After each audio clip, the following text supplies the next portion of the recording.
Hello student. तो चलिए YouTube के चैनल टेक्निकल ज्ञान में आपका स्वागत है। जैसा कि हम सेट थ्योरी कर रहे थे, आपके लिए एक नए वीडियो फिर लेकर आया हूं मैथमेटिक्स 11th क्लास का, जिसमें सेट थ्योरी में फर्स्ट लेक्चर में डिलीवर कर दिया है, जिसका सेट थ्योरी का पहला चैप्टर 1.1 एटलीस्ट खत्म हो गया है और आप लोगों ने देखा भी है। तो जस्ट उसका नेक्स्ट चैप्टर 2.2 सेट थ्योरी का स्टार्ट करते हैं। इसमें कुछ बेसिक्स बातें हैं, जिसका पहला पॉइंट आता है क्या, सबसे पहले इस चैनल को सब्सक्राइब कर लीजिए, ये एक आपसे रिक्वेस्ट रहेगा।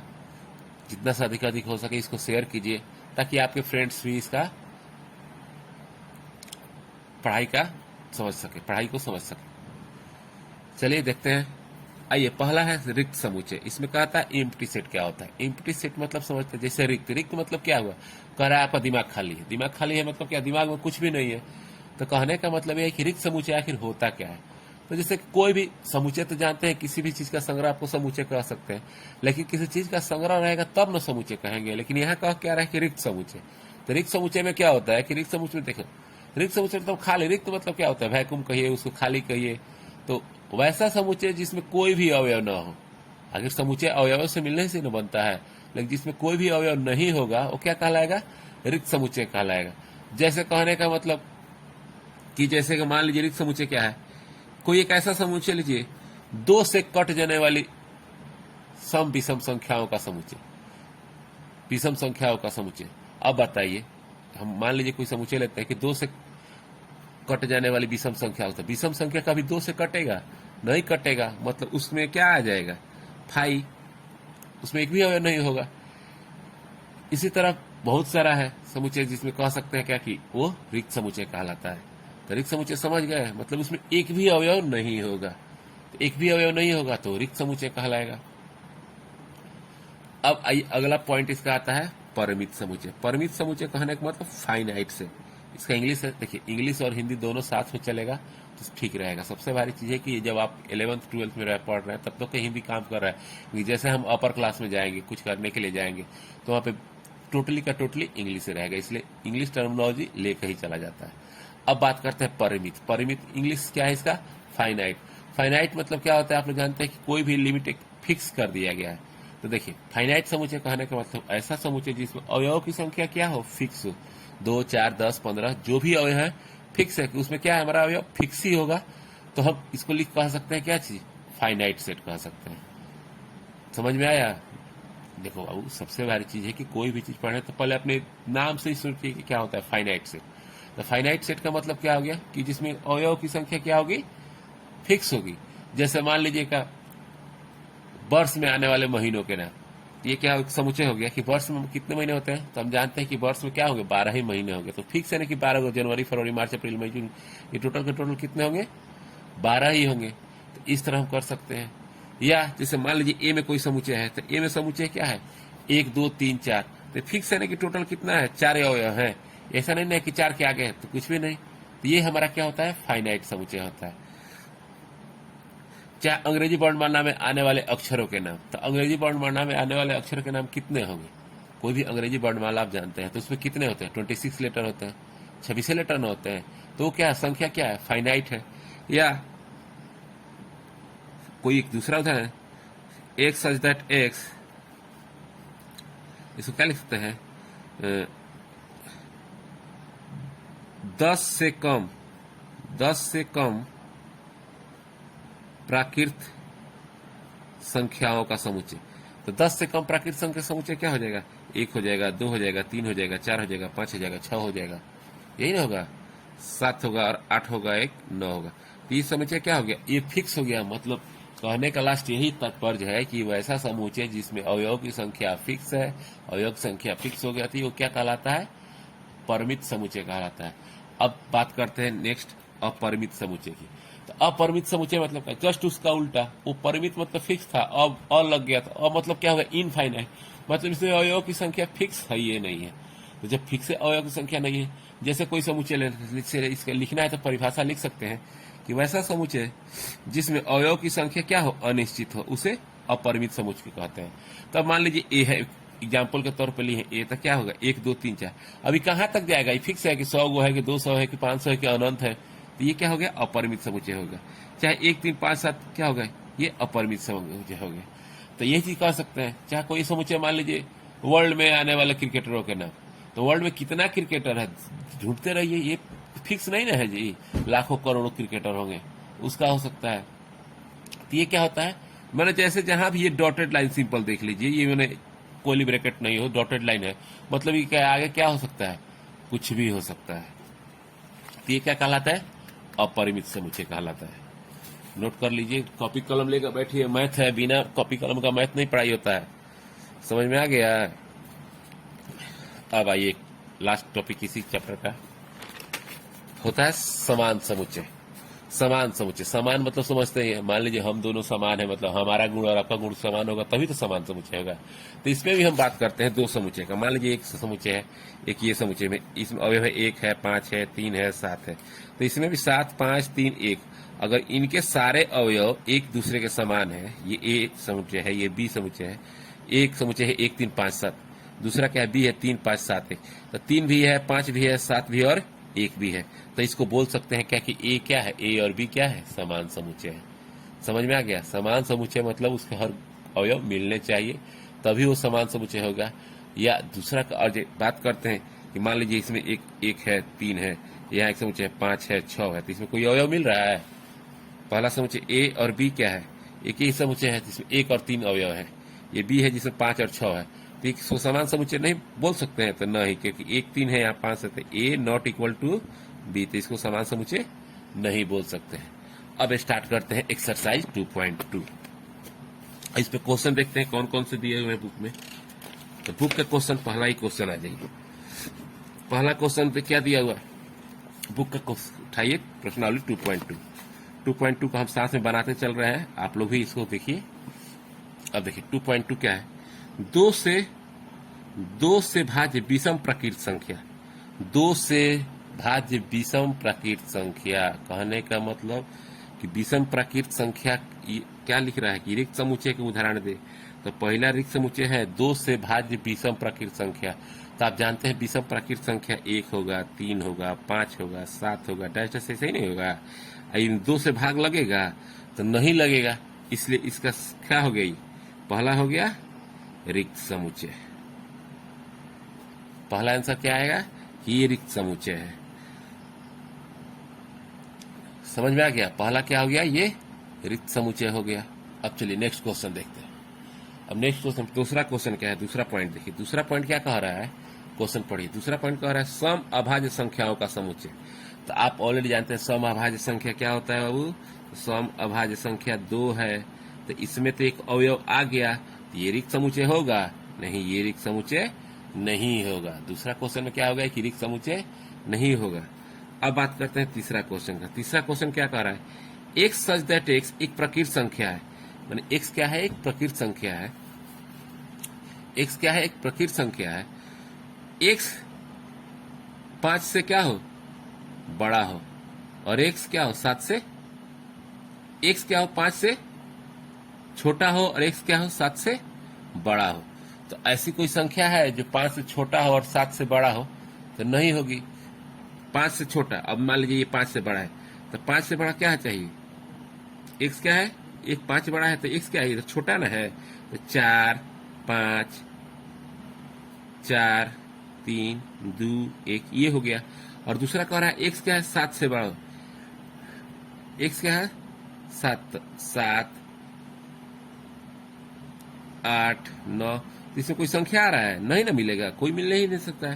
तो इसलिए भी क्या हो गया, ये रिक्त समुच्चय होगा, इसमें कोई अवयव नहीं है। तो तीसरा भी क्या हो गया आपका, रिक्त समुच्चय।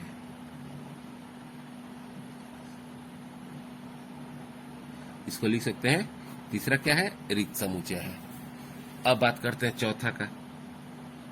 चौथा क्या क्वेश्चन कह रहा है आपका, देखिए चौथा क्वेश्चन कह रहा है y सच दैट y किन्हीं दो समानांतर रेखाओं के उभयनिष्ठ बिंदु है। y क्या है कि कोई दो समानांतर रेखाएं कह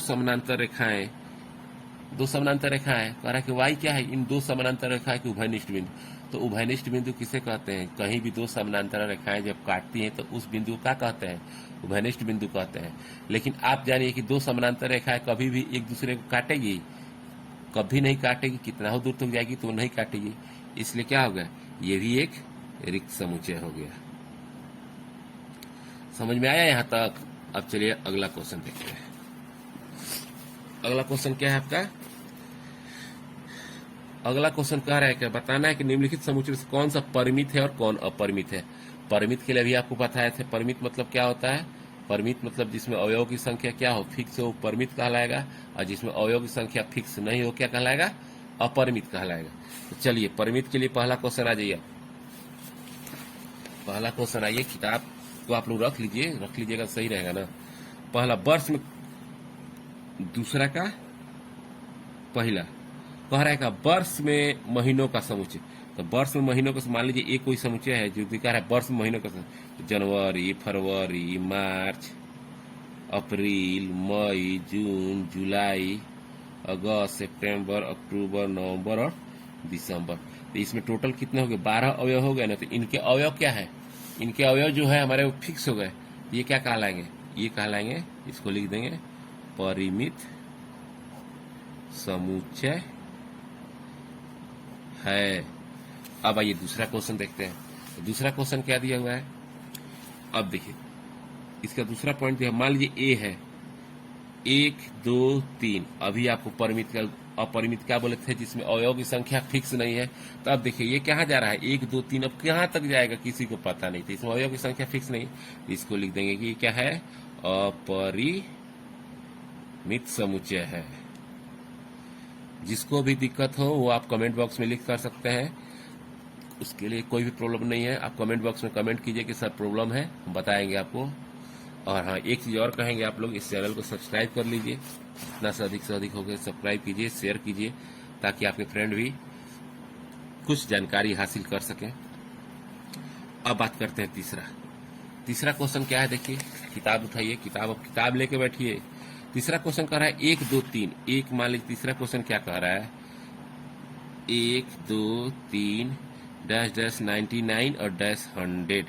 तो आप देखिए 1 से स्टार्ट है, लास्ट क्या दिखा रहा है, 100 दिखा रहा है। तो इसमें है ना कि टोटल अवयव कितने होंगे जी, 100 हो गए ना। तो ये क्या है, परिमित समुच्चय है। ये अपने आराम से आप लोग बिना कॉपी कलम को बता सकते हैं, देख के बता सकते हैं कौन अपरिमित है कौन परिमित समुच्चय है।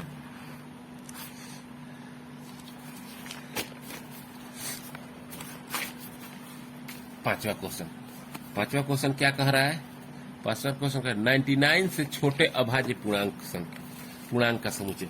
99 से छोटे, तो 99 से छोटे और 1 से अधिक, तो बीच में आ जाएगा ना जी कि अवयव की संख्या क्या है, फिक्स है। तो ये हमारा हो जाएगा पांचवा हो जाएगा परिमित समुच्चय।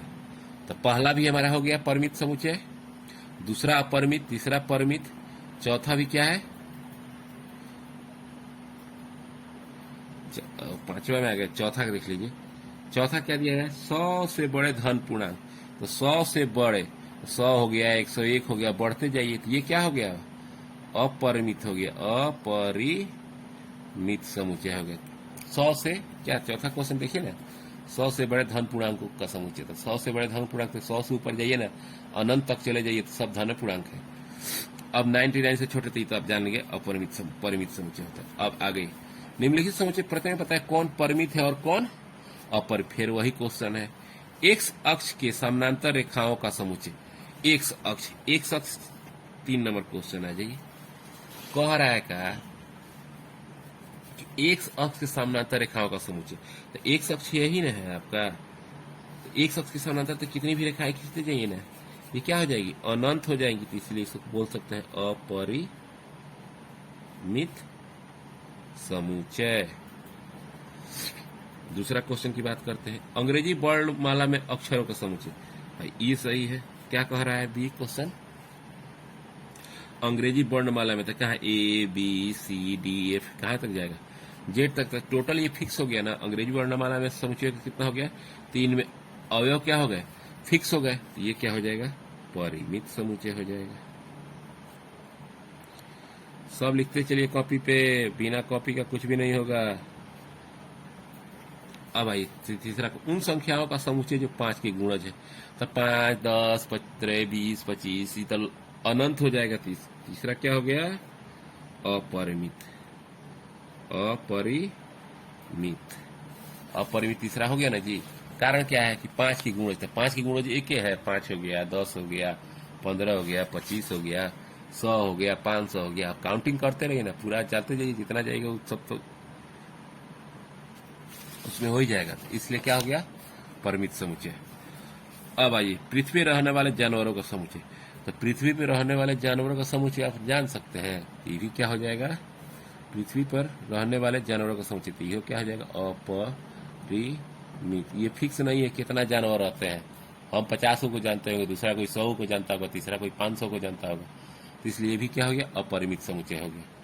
लिखते चलिए, मूल बिंदु 0 से होकर जाने वाली वृत्तों का समुच्चय। तो ये फिक्स नहीं है, तो ये भी क्या करेंगे? अपरिमित लिख देंगे। मूल बिंदु, ये आप जानते हैं मूल बिंदु है। मूल बिंदु से होकर जाने वाले, मूल बिंदु से होकर जाने वाले वृत्तों का समुच्चय। क्वेश्चन में यही ना है, मूल बिंदु से हो। तो क्या होता था हमारा? परिमित समुच्चय। इसमें लिखे थे ना जी, क्या कह रहे हैं? पृथ्वी पर रहने वाले जानवरों की समुच्चय। तो पृथ्वी पर रहने वाले जानवर तो फिक्स है ना जी, घोड़ा, हाथी, जो भी है, तो क्या हो जाएगा? परिमित समुच्चय हो जाएगा। अब मूल बिंदु से होकर जाने वाली कुल वृत्तों का समुच्चय, ये क्या हो जाएगा? अपरिमित हो जाएगा। मूल बिंदु जानते हैं, यहाँ से एगो इधर वृत्त खींचिए, एगो इधर वृत्त खींचिए, खींचते रहिए, दिन भर खींचते रहिए, जितना खींचना है सब तो मूल बिंदु से होकर गुजर जाएगा। तो ये भी क्या हो जाएगा?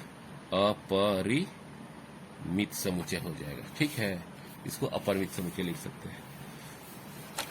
अगला क्वेश्चन देखते हैं। अब कह रहा है क्या? निम्नलिखित में बताएं कि ए और बी बराबर है अथवा नहीं। तो क्या बोले थे? ये समान समुच्चय बताने कह रहा है। तो समान समुच्चय बताने के लिए कह रहा है, तो दो समुच्चय समान कब होंगे? जब उनके प्रत्येक अवयव क्या हो? बराबर हो, तभी वो समान होगा, नहीं तो नहीं होगा। तो जैसे पहला, चौथा का पहला क्या कह रहा है? चौथा का पहला कह रहा है ए कौन सा समुच्चय है?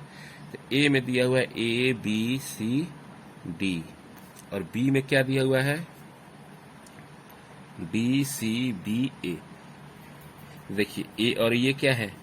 बी बराबर के ये चारों अवयव, इन चारों अवयव के क्या है? ये इसका चारों अवयव, ये चारों अवयव के क्या है? बराबर है। तो इसको बोल सकते हैं ये बराबर, ये क्या है? समान समुच्चय है। अब किताब से ही पढ़िए। दूसरा क्वेश्चन दिया है क्या? ए क्या है? 4, 8, 12, 16, और बी क्या है? 8, 4, 16, 18। तो देखिए इसमें 12 है, तो इसमें 18 नहीं है। तो ये क्या होगा? ये कभी भी बराबर नहीं होंगे। ये समुच्चय क्या है? बराबर नहीं है। अब आ जाइए, देखिए ये समुच्चय क्या होगा? दूसरा बराबर नहीं ना है। चलिए अगला क्वेश्चन क्या दिया हुआ है? 2, 4, 6, 8, 10 एक समुच्चय है, और इसका क्या कह रहा है कि सम धन पूर्णांक है जो कि 10 से कम है। तो 10 से कम और बराबर है। तो चलिए इसको हम क्या करते हैं? ये समुच्चय निर्माण में दिया होता है, इसको रोस्टर रूप में लिखेंगे ना जी। तो रोस्टर रूप में लिखेंगे तो क्या हो जाएगा? सम धन पूर्णांक। तो 2, 4, 6, 8 और 10। तो इसका भी अवयव और इसका भी अवयव क्या हो गया? बराबर है। तो इसको लिख सकते हैं क्या है? ये दोनों बराबर है।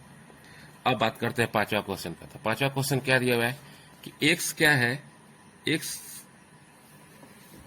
ये पांचवा क्वेश्चन क्या दिया हुआ है? तो पांचवा दिया है क्वेश्चन कि x क्या है? 10 का एक गुणज है, 10 का एक गुणज है। और b क्या है? 10, 15, 20, 25। 10 का गुणज होना चाहिए, तो इसके में 10 होता, 20 होता, 30 होता, लेकिन 15 भी है, 20 भी, और सभी अवयव क्या है? आगे तक है। तो ये 15 नहीं भाग लग सकता, गुणज नहीं है, 25 नहीं है। तो इसलिए क्या हो गया? समान समुच्चय नहीं कहलाएगा। इसी प्रकार पांचवा क्वेश्चन देखिए। पांचवा क्वेश्चन में क्या है आपका? पांचवा क्वेश्चन देखिए, निम्नलिखित में समुच्चय युग्म समान है। मैंने कौन से फॉलो करना है, कौन सा समुच्चय युग्म समान है? तो ये देखिए कह रहा है 2, 3 और इसका 3, 5। तो 3, 5 के लिए समीकरण निकालेंगे ना। पहले इसको समीकरण तोड़िए। कितना दिया हुआ है? समीकरण कितना दिया हुआ है? ए बराबर दिया हुआ है 2 और 3। ये क्वेश्चन 5 का ए। अब बी का मान क्या दिया हुआ है? तो बी का मान दिया हुआ है x² + 5x + 6 = 0। तब इसको हल करते हैं तो x² + 2x + 3x + 6 = 0। तो x² प्लस, अब यहाँ से x कॉमन कर लेंगे, क्या हो गया x प्लस 2, यहाँ से 3 कॉमन कर लेंगे तो x प्लस 2, यानी x प्लस 2 और x प्लस 3 इक्वल टू किसके हैं? 0 के। तब ये x का मान आ गया -2x और एक आ गया 3। यहाँ है 2 3 और यहाँ 2 3, तो मतलब ये युग्म है, तो ये युग्म नहीं है। अब देखिए फॉलो और उल्फ। अब फॉलो ए का मान क्या दिया हुआ है? क्वेश्चन तीसरा, ये युग्म नहीं है। दूसरा क्वेश्चन दिया हुआ है कि ए क्या है? ए हमारा है कि फॉलो का अक्षर है, तो फॉलो में क्या क्या अक्षर हो सके? एफ ओ डब्ल्यू एल, और बी ए का यह अक्षर हो गया। और बी के लिए क्या दिया हुआ है? उल्फ। बी के लिए डब्ल्यू ओ एल एफ, ये भी हमारा है डब्ल्यू ओ एल एफ। तो ये क्या है? दोनों क्या है? युग्म है, तो लिख दीजिए युग्म है। तो ये भी हमारा, ये युग्म नहीं है और ये क्या है? युग्म है। अब नीचे चयनित करना है कि समान समुच्चय क्या है। कौन कौन समान समुच्चय है? देखिए एक ही क्वेश्चन है, हर बार आ रहा है। ये क्वेश्चन यहाँ पे समाप्त हो जाएगा। और देखिए समान समुच्चय, तो देखिए ए में क्या है? 2 4 8 12। बी क्या है? 1 2 3 4। सी क्या है? 4 8 12 14 नहीं। डी क्या है? 1 2 3 4। बी 1 2 3 4 यहाँ देखिए, और ये डी क्या है? 3 4 1 2। एक तो क्वेश्चन हो गया कि बी बराबर क्या है? डी है। दूसरा बात करते हैं तीसरे में, ई क्या है? -1 1, और जी क्या है? तो ए क्या है? ई बराबर जी है। यही दो क्वेश्चन है जो कि बराबर है, बाकी कोई क्वेश्चन बराबर नहीं है, सब अलग हैं। तो ये आप टोटल क्वेश्चन 2.2 का खत्म हो चुका है। तो बस आप लोग से यही रिक्वेस्ट है कि जितना से जितना अधिक सके इसको शेयर कीजिए, सब्सक्राइब कीजिए। आपका ये अपना चैनल है टेक्निकल ज्ञान, इस पे हर तरह के वीडियो आएंगे। जो भी आपके वीडियो क्वेश्चन सिलेबस रिलेटेड है, जो भी आपका सिलेबस संबंधी वीडियो होगा, मैथ फिजिक्स केमिस्ट्री बायोलॉजी और इंग्लिश, क्योंकि ऑलरेडी मेरा ज्ञान क्लासेस के नाम से इंस्टीट्यूट चलता है, तो बहुत सारे टीचर भी हैं, उससे हम अपना बायोलॉजी और इंग्लिश का भी इस पे क्वेश्चन आंसर आपको दिया जाएगा। तो ओके, थैंक यू, जय हिंद।